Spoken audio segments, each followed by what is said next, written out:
আমাদের নবীর বিবি আম্মাজান আয়েশা রাদিয়াল্লাহু তাআলা। মা বোন শুনেন, ভালো লাগবে আপনাকে কথা শুনেন।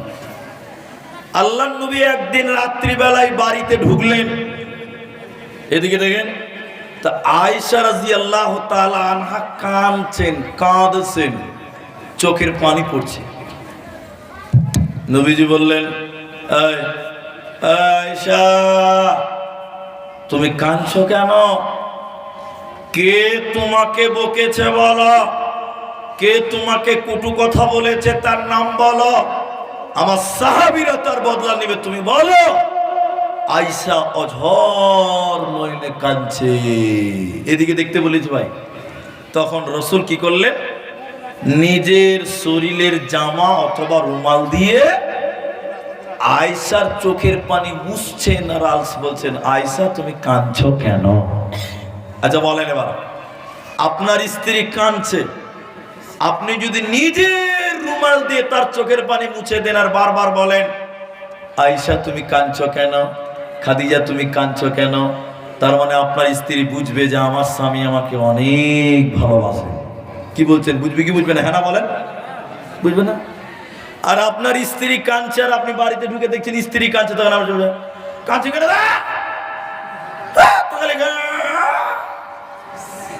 স্ত্রী কি বলবে? মানুষ না জানোয়ার রে, মনে মনে বলবে কি বলবে না? আপনার যেদিন পায়ের ব্যথা, মাথার ব্যথা, আপনার স্ত্রী তেল গরম করে, রসুন দিয়ে গরম করে, তেল মাথায় মালিশ করছে, কপালে দিচ্ছে, পায়ে দিচ্ছে, হাতে দিচ্ছে, কেন? আপনার তো শরীর খারাপ, তাই। ঠিক বলছে না? বলেন। আর আপনার স্ত্রী 3 দিন থেকে পেট ব্যথার, মাথা ব্যথালে উঠতে পারে না, ওষুধ খেয়েছিস রে, ও তোমার বেলায় তেল গরম লাগবে, মালিশ লাগবে, তোমার বোর বেলায় খালি ট্যাবলেট খেলি হয়ে যাবে। ইনসাফ নাই আমাদের, আমি ঠিক বলছি না? নাই, হ্যাঁ না বলেন ভাই। তা আল্লাহর নবী স্ত্রী কাঁদছে, রাসূল নিজের কাপড় দিয়ে চোখের পানি মুছছে আর বলছে, আয়েশা কাঁদছো কেন? কে তোমাকে বকেছে তার নামটা বলো। উত্তর শুনেন, উত্তর শুনেন। এবার আম্মা জান আয়েশা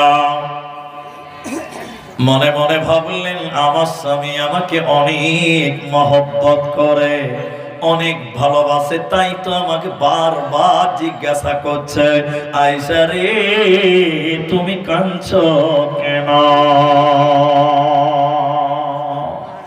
হে আমার মায়েরা, হে বেটিরা, কান করে শুনে।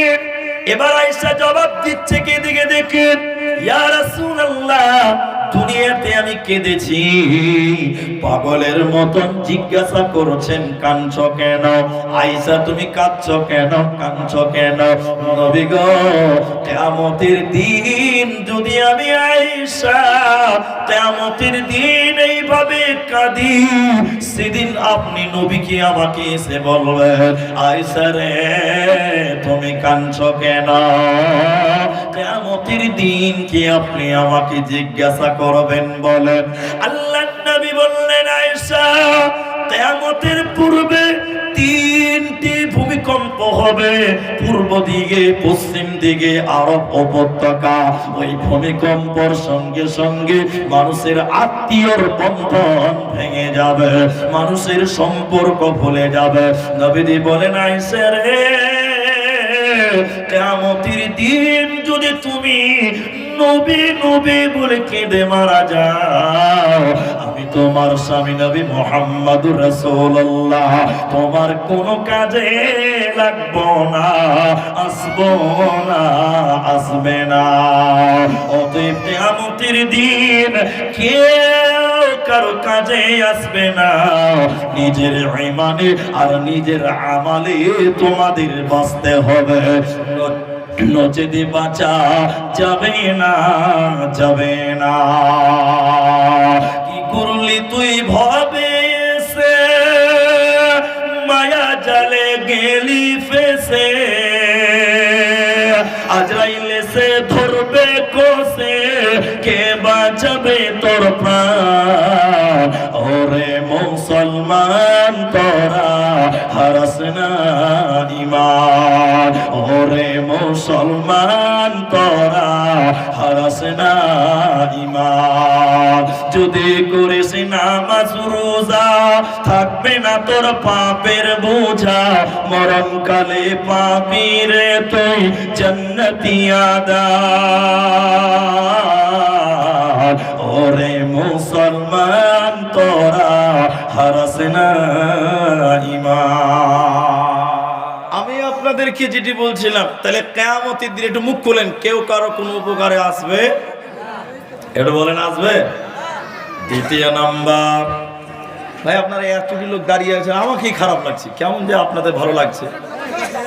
এই সামনে বসেন ভাই, সামনে বসেন, জায়গা আছে, সামনে বসেন, ঢুকে যান। এই বাবু ভাই তোমরা ঢুকো ভাই, 12টা এখন তো 11:30 বাজলো মাত্র, বসো, আধা ঘন্টা হলো, একটু বলতে দাও আমাকে, বসেন ভাই। এবার দ্বিতীয় নাম্বার শুনলেন, কিয়ামতের দিন কোন মেয়ে যদি মনে করে আমার বাবা বড় আলেম, বড় বক্তা, বড় মাওলানা, বড় ভালো মানুষ, আমি আমার বাপের পরিচয় কিয়ামতের দিন বেঁচে যাব, কিয়ামতের দিন কে তার বাবার পরিচয় বাঁচবে না, বাঁচা যাবে না। হে মা জননী, আপনি আমার দিকে কান খোলেন। আল্লাহর নবী নিজের বেটি ফাতেমাকে গিয়ে বললেন, এরে আমার মা। ফাতেমাকে নবীজি মা বলতেন, এজন্য সাহাবীরাও আদর করে বলতেন উম্মে আবি, বাপের মা। এজন্য নবীজি তাকে মা বলে ডাকতেন। মেয়েটা কম সম মেয়ে নয়, খাতুনে জান্নাত, জান্নাতে নারীদের লিডার হবে, সর্দারিনী হবে মেয়েটা। ওই মেয়েটার মূল্য কত? ওই মেয়েটা রাসূলের বেটি, শুধু তাই নয়, হাসান হোসেনের মা, আলীর বিবি, তার মূল্যটা কত শুনে নাও। এইরকম একটা মহিলা, এই মেয়েটাকে বিশ্ব নবী গিয়ে বললেন, এরে বেটি ফাতেমা রে, তোমার যদি কিছুর দরকার হয়, আমি নবী বেঁচে আছি, তুমি আমাকে বলো। বেটি রে, তোমার কিছুর প্রয়োজন হতে পারে, আমি নবী বেঁচে আছি, তোমার বাবা, তুমি আমার কাছে চাও, আমি তোমাকে দেওয়ার চেষ্টা করব বেটি রে। কিন্তু বেটি রে, কিয়ামতের দিন তুমি যদি আমি নবীকে বাবা বাবা বলে কিয়ামতের দিন ডেকে মরে যাও, বিচারের মাঠে হাসরের দিন আমি তোমার বাবা, তোমার কোন কাজে আসবো না, আসবো না, আসবো না। ওই দিনটাকে বলা হয় জুদাইয়ের দিন, একে অপরের মীমাংসা হয়ে যাবে। ওই কিয়ামতকে বলেছেন আল্লাহ কারিয়া, আল কারিয়া, তুমাল কারিয়া। ওই কিয়ামতকে আল্লাহ বলেছেন গাসিয়া, হাল আতাকা হাদিসুল গাসিয়া। ওই কিয়ামতকে আল্লাহ বলেছেন আযীম, আনিন নাবাইল আযীম। ওই কিয়ামতকে আল্লাহ বলেছেন হক, আল হাক্কাতু মাল হক। একটা কিয়ামতকে আল্লাহ কোরআনে বিভিন্ন জায়গায় বিভিন্ন ভাবে বলেছে। এই দুনিয়ার লোক ওই কিয়ামতের দিন নিজের আমল দিয়ে তুমি বাঁচো, পৃথিবীর কোন আমলকারী তোমাকে জান্নাত দিতে পারে না, পারে না, পারে না। এদিকে দেখেন, একটা মাদ্রাসার জালসা, হিফজুল কোরআন মাদ্রাসা। আপনাদের গ্রামে তো একটা মাদ্রাসা আছে, এলাকাতে তো অনেক মাদ্রাসা। হিফজুল কোরআন মাদ্রাসার দাস্তারবান্দি হচ্ছে, দাস্তারবান্দি, হাফেজদের দাস্তার পাগড়ি দেওয়া হচ্ছে। এদিকে দেখেন, এদিকে দেখেন, একজন বক্তা স্টেজে বসে জালসা করছে। ও বলছে কি জানেন, বলছে কোন বংশে যদি একটা হাফেজ থাকে, কটা হাফেজ? কইছে ও সাত পরিবার, ওর বংশের 7 পরিবারকে জান্নাতে নিয়ে যেতে পারবে। কয় পরিবার? তারা বলে না কথা। তো এক হাফিজ যদি 7 পরিবারকে জান্নাত নিয়ে যায়, তাহলে জান্নাতটা কি ওর মামার বাড়ি? আমি যাব, আমার বেটাও যাবে, আমার ছেলেও যাবে, আমার মেয়েও যাবে, আমার মা যাবে, আমার বাপ যাবে, 17 গোষ্ঠী জান্নাতে ভরে দেবে। কোন একটা যদি হাফেজ থাকে, হাফেজের তো মূল্য আছে, মর্যাদা নাই, কিন্তু ওই হাফেজের জন্য 7 পরিবার জান্নাতে যাবে, তাহলে জান্নাতকে একদম আলুর বস্তার মতন দাম নাকি? কোনো মূল্য নেই। জান্নাত হবে না। হাফেজের গুণে আপনি জান্নাতি হতে পারেন না। শুধু তাই নয়, এটা হাফেজ তো পেন্ডিং এ রাখেন। এবার আপনাদেরকে বলছি, মায়েদেরকে বললাম দুটো, এবার আপনারা শুনেন।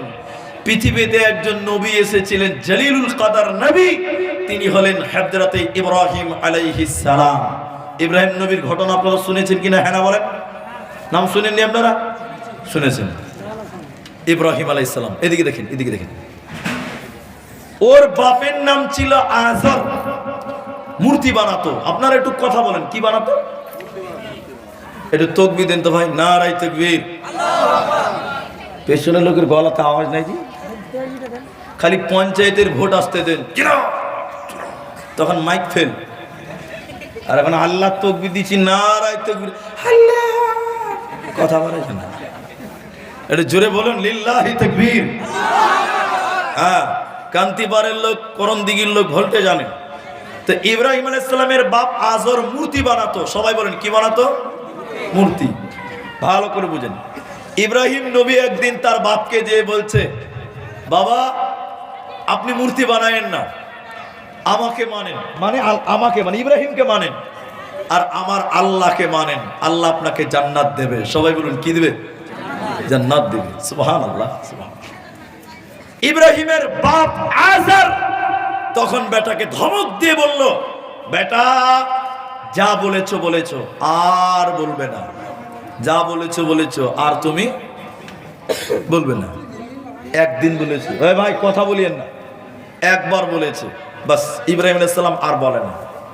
কিয়ামতের দিন ভাই আমার, কিয়ামতের দিনে ইব্রাহিম আলাইহিস সালামের বাপ ধুলোমলিন অবস্থা, ক্লান্ত অবস্থা দেখে মনে হচ্ছে পাগল। পাগল পাগল, গোসল করে না, শ্যাম্পু দেয় না, তেল দেয় না, উস্কো উস্কো চেহারা, ধুলোমলিন, ক্লান্ত অবস্থা। কিয়ামতের দিন ইব্রাহিমের বাপ যে মূর্তি বানাতো, পাগলের মতন তার চেহারা, চেহারাতে বড় ধুলোমলিন, ক্লান্ত।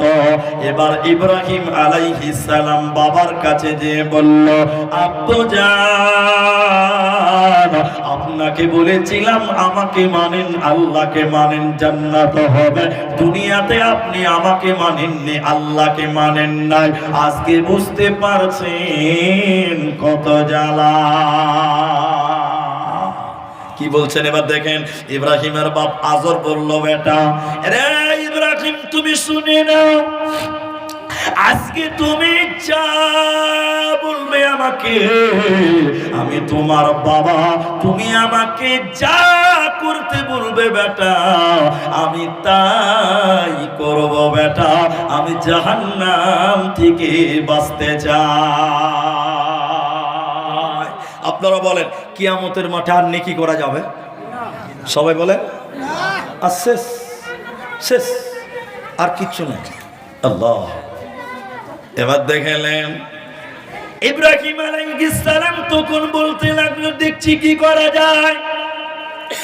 আল্লাহকে ইব্রাহিম আলাইহিস সালাম ডেকে বললেন, রব্বুল আলামিন, তুমি আমাকে ওয়াদা দিয়েছিলে দুনিয়াতে আমি তোমার কাছে যা চাইবো তুমি আমাকে তাই তাই তুমি আমাকে দেবে। আল্লাহ, তুমি আমাকে ওয়াদা করেছো আমি ইব্রাহিম তোমার কাছে যা চাইবো তুমি তাই দেবে।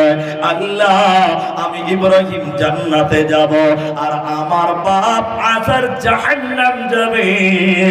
এটা কেমন লাগছে? ভালো লাগে না। আল্লাহ, তুমি আমার বাবাকে দয়া করে জান্নাত দিয়ে দাও। আচ্ছা, আপনারা সব কি মানুষ বলেন, ওর বাপ জান্নাত যাবে? ইব্রাহিম সালামের বাপকে জান্নাত দিবে আল্লাহ? কি বলছেন? কেউ বলছে দিবে, কেউ বলছে দেবে না। এবার আল্লাহ বলছেন, শোনো হে ইব্রাহিম, তুমি শুনে নাও, তুমি যা বলছো তোমার কথা ঠিক, আমি আল্লাহ তোমাকে যা ওয়াদা করেছি আমার ওয়াদাও ঠিক। তবে শুনে নাও ইব্রাহিম, আমি তোমার ওই লোককে জান্নাতে দেই না, দেব না যে আমার নবী ইব্রাহিমকে মানে না। সে তোমার বাপ হোক চাইতেই হোক না কেন, আজকে তোমার বাবা আমার নবী ইব্রাহিমকে মানেনি, অতএব আজর জান্নাতে যাবে না, পাবে না, পাবে না। অতএব বেটা নবী কিন্তু তার বাবাকে বেটা বাঁচাতে পারল না। অতএব কিয়ামতের দিন বাপের পরিচয় বেটা বাঁচবে না, জান্নাতে হবে না, হবে না, হবে না। সেদিন আপনাকে দুনিয়াতে আমল করে আল্লাহকে হিসাবটা বুঝাতে হবে। ওই বুঝানোটাকেই বলা হয় ইন্না ইলাইনা ইয়াবাহুম সুম্মা ইন্না আলাইনা হিসাবাহুম। আল্লাহ বলেন বান্দা আমার কাছে তোদের আসতেই হবে, হিসাব তোদের দিতেই হবে, পালাবার উপায় রবে না, রবে না, রবে না। তাহলে বলেন এখন কিছু কিছু পীর বাবা বের হয়েছে, পীর বাবা। এখানে পীর টিন নাই, এলাকাতে নাই, এই আশপাশেই তো আছে, আমি দেখতে পেয়েছি। রসাকতি গিলে আছে, এই বুড়িহানের পাঞ্জরে খানিক আছে, ঠিক বলছি না? নাই? হ্যাঁ জি, আমি কম চিনি এলাকা। জি, এখন অনেক বাবা বের হয়েছে। আমি বাবাদের কথা বলতে চাই না, কিন্তু একটু টাচ দিচ্ছি। ওরা বলছে যে আমাকে সাজদা করো, আমি তোমাদেরকে পার করে নিয়ে যাব। আচ্ছা বলেন, এই দুনিয়ার যে পীর বাবা রয়েছে ও পেশাব করে পানি লাই কিনা সন্দেহ আছে, ঠিক বলছি না? নাই বলেন, ই বলছে আমি পার করব। ই যদি পার করতে পারে তাহলে ইব্রাহিম আলাইহিস সালাম তার বাপকে পার করতে পারতো কি পারতো না? এর এই লোক কথা বলে না, পারতো না? পারতো। ইব্রাহিম আলাইহিস সালাম তার বাপকে পার করতে পারছে না, তাহলে এই দুনিয়ার পীর কি করে তার লোকদের, তার মুরিদদেরকে পার করবে? বলেন, আল্লাহ বলছেন মানসাল্লাযী ইয়াশফাউ, বলো তোমরা কে তোমাদের জন্য সুপারিশ করবে? দুনিয়াতে কেউ তোমাদের সুপারিশ করবে আল্লাহ। এরপরে শুনিলেন মায়েরা বোনেরা, এবার আবার আপনাদেরকে বলি, কিয়ামতের দিন কেউ যদি মনে করে আমার স্বামী বড় আলেম, বড় বক্তা, বড় ভালো মানুষ, আমি তার পরিচয়ে জান্নাতি হয়ে কিয়ামতের দিন বেঁচে যাব, আল্লাহ বলছেন কিঞ্চিত নয়। কারণ কোরআনে আল্লাহ সূরা তাহরিমের ভিতরে বললেন দুজন নবীর বিবিকে আল্লাহ কিয়ামতের দিন জাহান্নাম পাঠাবে। আল্লাহ কোরআনে বললেন, হে মায়েরা বোনেরা বেটিরা শোনো, তোমাদের মতনই মেয়ে ছিল দুইজন নবীর বিবি কিয়ামতের দিন জাহান্নামী হবে। ওই দুইজন নবীকে কোরআনে আল্লাহ বলছেন উমরাআতান নূহ, হযরতে নূহ আলাইহিস সালাম তার বিবি কিয়ামতের দিন জাহান্নাম যাবে। হযরতে নূহ নবী তার বিবিকে বাঁচাতে পারবে না। আর হযরতে লূত আলাইহিস সালাম তার বিবি কিয়ামতের দিন জাহান্নাম চলে যাবে, তার বিবি কিয়ামতের দিন জাহান্নামী চলে যাবে। ওর বিবিকে কিয়ামতের দিন বাঁচাতে পারবে না। অতএব কিয়ামতের দিনে কেউ কাউকে বাঁচাবে না, কেউ কাউকে উপকার করতে পারবে না। একজন ব্যক্তি তার উম্মতের জন্য উপকারে আসবে, তিনি হলেন নবী মুহাম্মদুর রাসূলুল্লাহ সাল্লাল্লাহু আলাইহি ওয়াসাল্লাম। তিনি তার অরিজিনাল উম্মতের জন্য কিয়ামতের দিন আল্লাহকে বলবে, তার অরিজিনাল উম্মতের জন্য কিয়ামতের দিন নবী আল্লাহকে বলবে, আল্লাহ আমার এই উম্মতদেরকে জান্নাতে না দেওয়া পর্যন্ত আমি নবী জান্নাতে যাব না, যাব না, যাব না। এই 40 মিনিট 45 মিনিট বক্তব্যতে যেটা বুঝালাম, কিয়ামতের দিন কেউ কারো উপকার করবে না, শুধু একজন ব্যক্তি তার উম্মতের জন্য সুপারিশ করবে, তিনি হলেন নবী মুহাম্মদুর রাসূলুল্লাহ। কিন্তু বলেন, সত্য করে বলেন, ভয় খাবেন না, আমাদের জন্য নবীজি সুপারিশ চাইবেন? জি, আমরা সকাল শুরু করি নবীর বিরুদ্ধে, ঠিক বলছি না? নাই বলেন, এরা বলে না কথা? জি, নবীজি বলেছেন তোমরা মোচকে ছোট করো, দাড়িকে বড় করো। এটা কে বলেছেন বলুন? এটা কথা বলে না, বিশ্ব নবী বলেছেন মোচকে ছোট করো, দাড়িকে ছেড়ে দাও। এখনকার মুসলমান মোচকে বড় বড় করছে, দাড়িকে কুরবানি করছে সকাল বিকেল, ঠিক বুঝি না? হ্যাঁ না বলে না? মোচ কত বড় বড়, এত বড় বড় মোচ। বাজারে এক ইয়াং লোক, কত বয়স হবে, 35 বছর বয়স, বাজারে এসছে, ওর মোচ সাদা হয়ে গেছে, সাদা।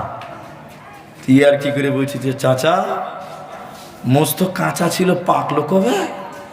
যে ভাতিজা মোচ পাকে নাই, দুধ খেতে যে সর লেগেছে, সর। তাহলে ভাবেন মোচ কত বড় হয়েছে। তাহলে ভাবেন, আমাদের নবী বলেছেন পুরুষ তুমি তোমার পায়জামা, প্যান্ট, লুঙ্গি টাকনুর উপরে পড়ো, আর তোমাদের মেয়েদের, আমার উম্মতিদেরকে পায়জামা, প্যান্ট, জামা ওগুলো টাকনুর নিচে পড়তে বলেছেন। এখন সত্য করে বলেন, আমরা টাকনুর উপরে পড়ে নিচে পড়ি? সবাই বলে না? আমরা বেশিরভাগ যুবক ছেলেরা ফুল প্যান্ট পরি টাকনার নিচে, আর মেয়েরা প্লাজো পরছে বর্তমান টাকনুর উপরে। তাহলে আমরা তো নবীজির দুশ্মন, তো আমাদের জন্য নবীজি কাঁদবেন? সত্য করে বলেন তো ভাই। যে লোকটা রসুলকে মহব্বত করে, রসুলের মতবাদকে লালন করে, রসুলের সুন্নতকে কায়েম করে, এই রকম ব্যক্তির জন্য রাহমাতুল লিল আলামিন কিয়ামতের দিন আল্লাহর কাছে সুপারিশ করবে। জোরে বলুন সুবহানাল্লাহ। তাহলে আমরা কি করলাম? আমাদের সঙ্গে কে, আমাদের কাজে লাগবে কে? সূরা বনী ইসরাঈলের ভিতরে আল্লাহ তাবারাক ওয়া তাআলা বলেন ইয়াওমা নাদউ কুল্লা উনাসিম বিইমান। মায়েরা, হে কান্তিপাড়ের বেটিরা, বোনেরা, ভাইরা, জওয়ানেরা, শোনো, কিয়ামতের দিন আল্লাহ বলেন আমি কাউকে একা ডাকবো না, আমি তার ইমামকে সঙ্গে নিয়ে ডাকবো, আমি তার মতবাদকে ডাকবো, আমি তার ইজমকে ডাকবো। হে মুসলমান, তুমি কাকে দুনিয়াতে নেতা বলে মেনেছিলে বলো? তুমি তৃণমূলের নেতাকে আদর্শ বানিয়েছিলা, সিপিএম এর নেতাকে তুমি আদর্শ বানিয়েছিলা, কংগ্রেসের নেতাকে তুমি জিন্দাবাদ জিন্দাবাদ করেছিলা। দুনিয়াতে তুমি কাকে ফলো করেছিলে? তুমি সিনেমার নায়কদের মতন করে চুল কেটেছিলা, সিনেমার নায়কদের মতন করে দাড়ি ছেটেছিলা, সিনেমার নায়কের মতন জিন্সের প্যান্ট পরেছিলা। এরা হলো তোমার নেতা, এরা হলো তোমার আদর্শ, এরা হলো তোমার ইমাম। আল্লাহ তাবারাক ওয়া তাআলা সূরা বনী ইসরাঈলের ভিতরে বলছেন ইয়াওমা নাদউ কুল্লা উনাসিম বিইমান। হে লোকেরা শুনে নাও, দুনিয়াতে যাকে তোমরা মেনেছো, যাকে তোমরা ফলো করেছিলা, কিয়ামতের দিন আমি তার সঙ্গে তোমাকে ডাকবো, ওকে সুদ্ধা তোমার সঙ্গে দাঁড় করাবো। আমি কাউকে একা কি বিচার করে জাহান্নাম দেব না, পাবে না, পাবে না। এবার দুনিয়ার নেতাদেরকে যদি কেউ ত্যাগ করে, পৃথিবীর আর্টিস্টদেরকে যদি কেউ ত্যাগ করে, সিনেমার নায়কদেরকে যদি কেউ বাদ দিয়ে দেয়, রাহমাতুল লিল আলামিন নবী মুহাম্মদুর রাসূলুল্লাহ সাল্লাল্লাহু আলাইহি ওয়াসাল্লামের আদর্শ যদি লালন করেন, নবীজির মতন যদি জীবন যাপন করেন, কিয়ামতের দিন আল্লাহ তোমার নবীর সঙ্গে তোমার বিচার করবে, তোমার নবীর সঙ্গে তোমাকে জান্নাতে দেবে। যে নবী তোমার কিয়ামতের দিন সুপারিশ করবে, যে রাসূল কিয়ামতের দিন তোমার জন্য কাঁদবে, ওতে মুসলমান ওই নবীর প্রেমে তুমি দুনিয়া গড়ো, ওই নবীর মহব্বতে তুমি জীবন গড়ো, তাহলেই তুমি বেনে যাবে কামিয়াব, কামিয়াব, কামিয়াব। আল্লাহ তাবারাক ওয়া তাআলা বলে বলেন উযুহু ইয়াওমাইদিন মুসফিরা যাহিকাতুম মুস্তাবশিরা ওয়া উযুহু ইয়াওমাইদিন আলাইহা গবরা। আল্লাহ সূরা আবাসার শেষের দিকে বললেন ওই কিয়ামতের দিন কারো কারো মুখ উজ্জ্বল হবে, কেউ কেউ হাসবে হাসবে হাসবে। কিয়ামতের দিন যার আমলনামা ডান হাতে দেবে ও হাসবে, হাসতে হাসতে জান্নাতের দিকে চলে যাবে। আবার কারো কারো বাঁ হাতে আমলনামা দেবে, ওর মুখটা কালো হবে, কুৎসিত হবে, কালো হবে, অন্ধকার হবে, ও জাহান্নাম চলে যাবে। তাহলে কিয়ামতের দিন কেউ হাসবে, কিয়ামতের দিন কেউ কাঁদবে। ওই বিচারের মাঠে হিসাব দেওয়ার জন্য তুমি রেডি হয়ে যাও। যারা ওই দিনটাকে অস্বীকার করলো, যারা কিয়ামতের দিনকে অস্বীকার করবে, বিশ্বাস করবে না, আল্লাহ বলেন ওয়াসিকাল্লাযীনা কাফারু ইলাল জাহান্নামা যুমারা। আল্লাহ বলেন যারা কাফের, যারা অস্বীকার করেছিল, ওদেরকে পিটিয়ে পিটিয়ে জাহান্নাম দেওয়া হবে। কেন কেন কেন? আল্লাহ দুইটি কারণ কোরআনে বলেছেন। ওই দুটির ভিতরে প্রথম নাম্বার কারণ আল্লাহ বলেন ইন্নাহুম কানু লা ইয়ারজুনা হিসাবা। যারা হিসাবের দিন মানে না, যারা পরকালকে মানেনি, যারা ওই আখিরাতকে যারা মানত না, ওই অস্বীকারীদেরকে পিটিয়ে পিটিয়ে জাহান্নাম বড় হবে। ওতে তোমরা ঈমান আনো। মান আমানা বিল্লাহ ওয়াল ইয়াউমিল আখির। আখিরাতের উপরে, পরকালের উপরে তোমাদের ঈমান রাখতে হবে। এখন একটা প্রশ্ন করে উত্তর দেবেন, সবাই উত্তর দেবেন।